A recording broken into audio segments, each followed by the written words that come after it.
Olá, eu sou Alice e estamos falando de relacionamentos sociais.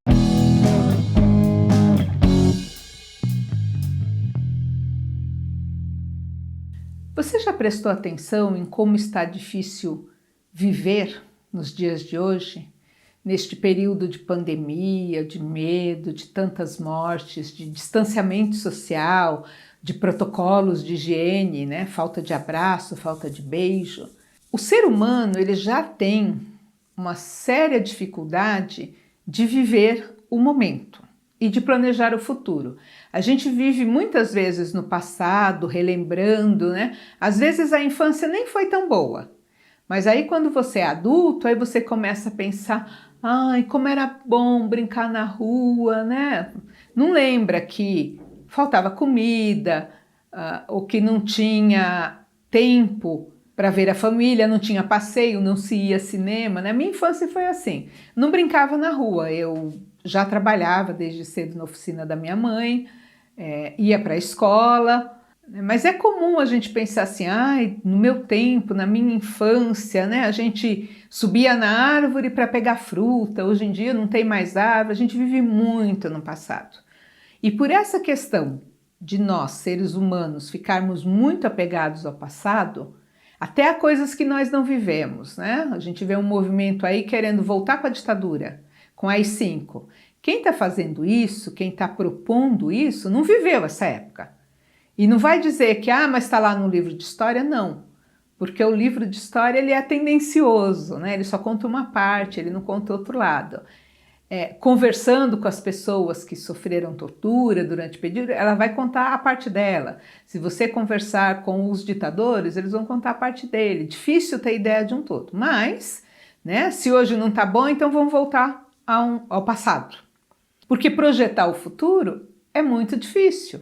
Né? A gente pega esses filmes futuristas, 2001, Odisseia no Espaço, De Volta para o Futuro, né, que o futuro deles já virou passado para a gente, as coisas não são daquele jeito. Lembra da cena do De Volta para o Futuro, quando ele vai para o futuro e lá o filme do tubarão tem uma projeção holográfica, né?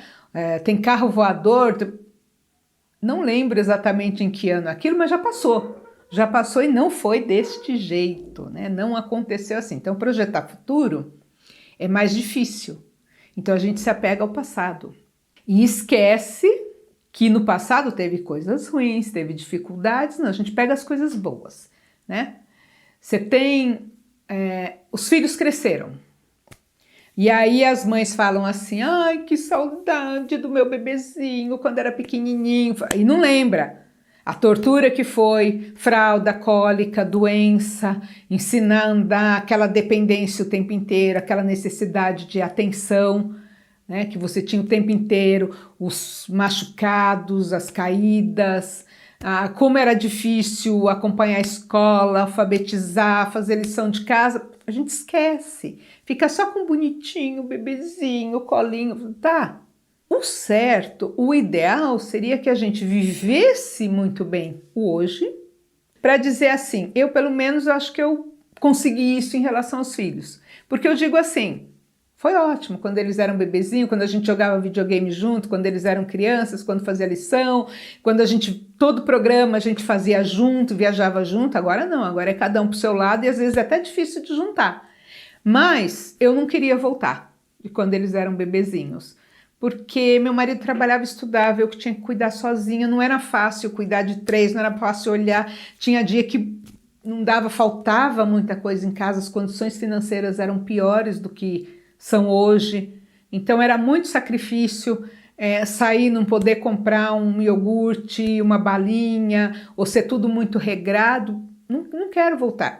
As coisas boas eu vivi muito bem, e as coisas ruins, difíceis, deixa para lá, né? Estão numa caixinha, num compartimento, porque fez parte do dia a dia e é ingrediente importante no que a gente é hoje, mas não queria voltar no tempo. Mas na maioria das vezes a gente fala isso. Esses dias fazendo aniversário de namoro, o marido falou, ai, como era bom aquele tempo, queria voltar. Eu falei, não queria. A gente sofreu muito, porque naquela época um não tinha certeza do amor do outro, então era aquele sofrimento. A gente não sabia se ia poder ficar junto ou não, então é tudo muito sofrido, muito dolorido. Hoje não. Hoje é uma relação estável, carinhosa, de troca, em que a gente tem a segurança do amor do outro. Então, passou, foi bom, a gente curtiu bastante, namorou bastante, aproveitou bastante. Vamos aproveitar hoje. Mas, na maioria das vezes, a gente fica apegado ao passado. E se a gente fica apegado ao passado, a gente não vive nem hoje, muito bem, e não consegue projetar o amanhã, que já é uma dificuldade muito grande de nós, seres humanos, de pensarmos no depois. No tempo das cavernas, se pensava na comida de hoje. Não tinha nem como guardar, não tinha geladeira, não tinha. O homem foi inventando salgar os alimentos para poder durar um pouco mais, mas não tinha muita perspectiva de futuro longe. Era uma coisa mais de hoje, amanhã, semana que vem, um mês e olhe lá. Aí a gente foi dividindo o tempo, contando o tempo, tendo hora, marcando o calendário, e aí a noção de tempo foi ficando imediata, e aí eu não vivo hoje, eu penso no ontem, e em períodos de dificuldades, como esse que a gente está passando, de sensibilidade maior, de vulnerabilidade, a gente acaba esquecendo de projetar para o futuro, de viver o hoje, porque o hoje está muito pesado, está muito difícil, e focando no passado, em coisas que já passaram.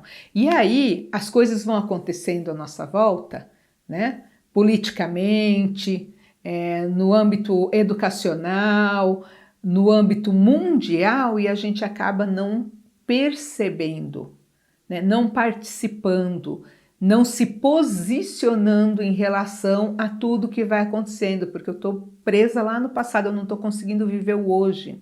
E o hoje, com todas essas dificuldades, é para a gente pensar, sim, no que foi, no que está fazendo falta, valorizar tudo que a gente construiu até aqui e projetar para o futuro. Qual que é o nosso futuro neste período de pandemia? Provavelmente vai ter outra pandemia, provavelmente esse vírus vai se modificar e a gente vai precisar tomar vacina de novo e a gente vai precisar continuar se cuidando? Sim.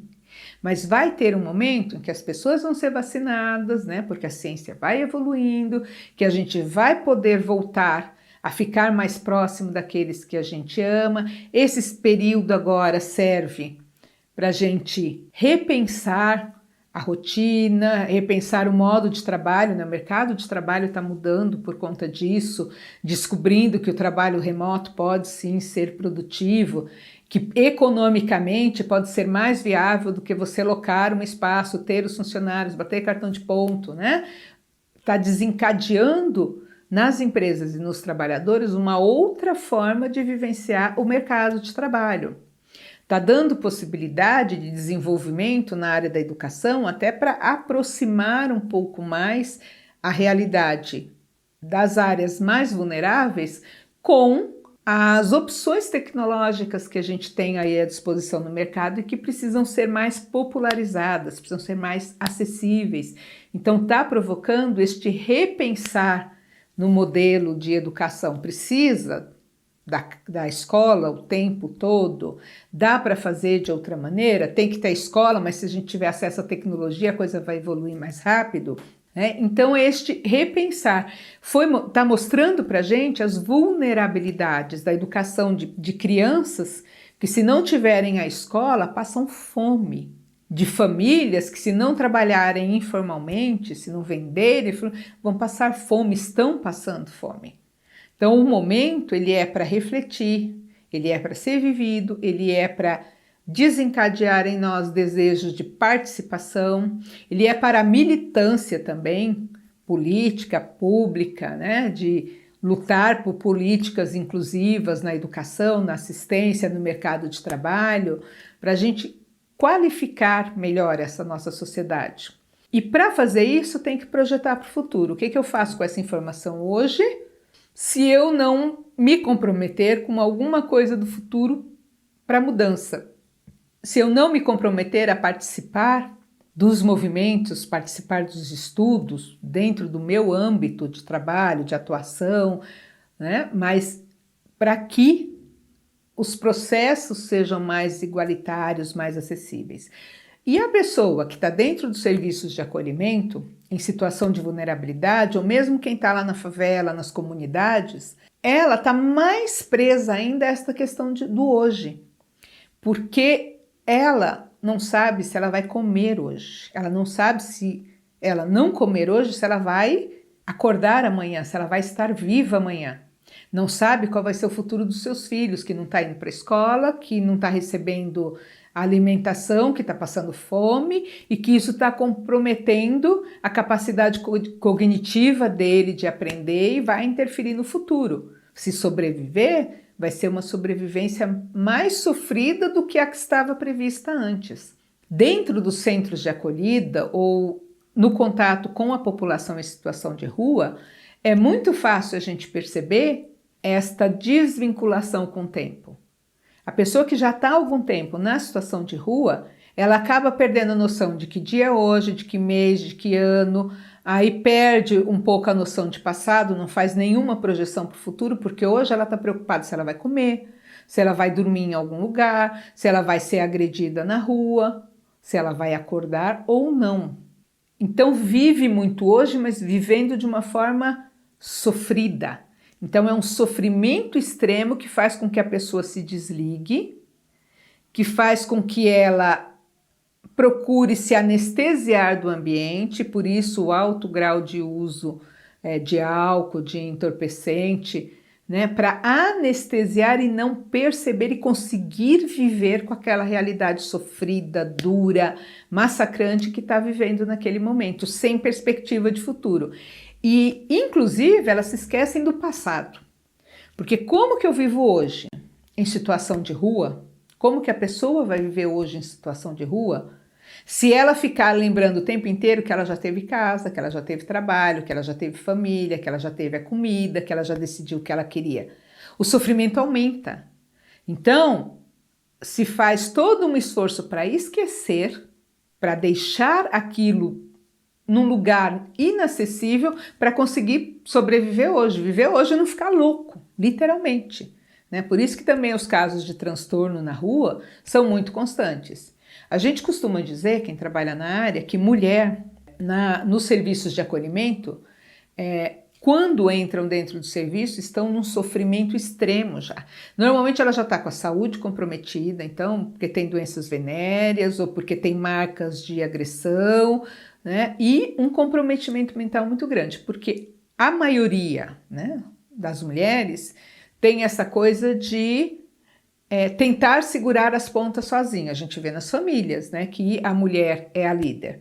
O homem vai embora por um ou outro motivo, ficou viúva, e ela fica ali, trabalha, cuida dos filhos, segura as pontas, por mais sofrido que seja aquilo. Já é uma coisa nossa, até da cultura, né, de que a mulher tem que segurar as pontas. E aí, quando ela se vê numa situação dessa, sem recurso, sem dinheiro, normalmente ela vai para a prostituição primeiro, ela vai fazer trabalhos pesados de faxina, ela se desgasta muito e quando ela fala assim, não aguento mais e eu tenho que ir para um serviço, já comprometeu a saúde, já comprometeu o cognitivo, já comprometeu o emocional, é mais difícil de se lidar. Né? Embora seja um número menor de mulheres em situação de rua, é um quadro muito expressivo, porque o homem, por natureza, já costuma pedir socorro antes, né? Não aguenta muita coisa. Mesmo que a característica da mulher seja se cuidar e cuidar dos outros, e se cuida para poder cuidar, e o homem às vezes não tem essa característica, né? Na situação de vulnerabilidade a gente percebe muito isso. Então este período que estamos vivendo de sofrimento, de distanciamento, de falta de afetividade, né, de expressar afetividade, porque é muito diferente você abraçar, né, de fato a pessoa, passar o calor, o sentimento, ou você só fazer assim, ou sinta-se abraçado, não é a mesma coisa, não é. Mas é um período para a gente repensar, para a gente estar atento com o que está acontecendo e que lição nós vamos tirar de tudo isso. Que melhorias nós vamos tirar? Uma delas é a batalha pela vacina. Além do tratamento, né, conhecer a doença e saber que tipos de remédio que se pode dar, tem a questão da evolução humana. como que a gente vai lidar com isso? Como que vamos projetar? O que que nós queremos do futuro? Então é um momento de reflexão, então a gente tem que viver este momento, né? Prestar atenção no que está acontecendo e projetar para o futuro, porque o passado passou e nunca mais vai ser igual. O futuro não é mais como era antigamente, não é. Mesmo que pegássemos hoje a ditadura e implantássemos, ela não seria a ditadura que teve lá em 60, 64, nos anos que aconteceram, porque a sociedade está diferente. Hoje em dia tudo, celular, tecnologia, informação passa rápido, né? Muito mais difícil de ter censura, das informações não vazarem, é uma outra realidade. Então não adianta a gente ficar pensando, né? Não temos uma máquina do tempo, e os filmes que falam de máquinas do tempo que voltam ao passado, geralmente dá ruim, porque você salva o presidente lá que foi assassinado, aí acontecem outras coisas piores, porque ele ainda está vivo, né, que desencadeia uma outra coisa. Você salva a mocinha, o cara vai lá, volta no passado para salvar o amor da vida dele, e aí muda toda uma realidade de outras pessoas também. Então, geralmente, né, mesmo na ficção, a coisa não funciona dessa forma. Então é tirar sim as lições do passado, né? Viver muito bem o hoje para amanhã a gente lembrar e tirar as coisas boas dessa experiência e projetar para o futuro que a gente quer. Se a gente quer um futuro de igualdade, se a gente quer um futuro de distribuição de renda, se a gente quer um futuro de menos vulnerabilidades sociais, é o momento da gente pensar em como lutar por isso, tá bom? Então pense nisso. E se quiser, comente aí que eu vou gostar de ver o seu comentário. Por hoje é isso, eu sou Alice e estamos falando de relacionamentos sociais. Até breve!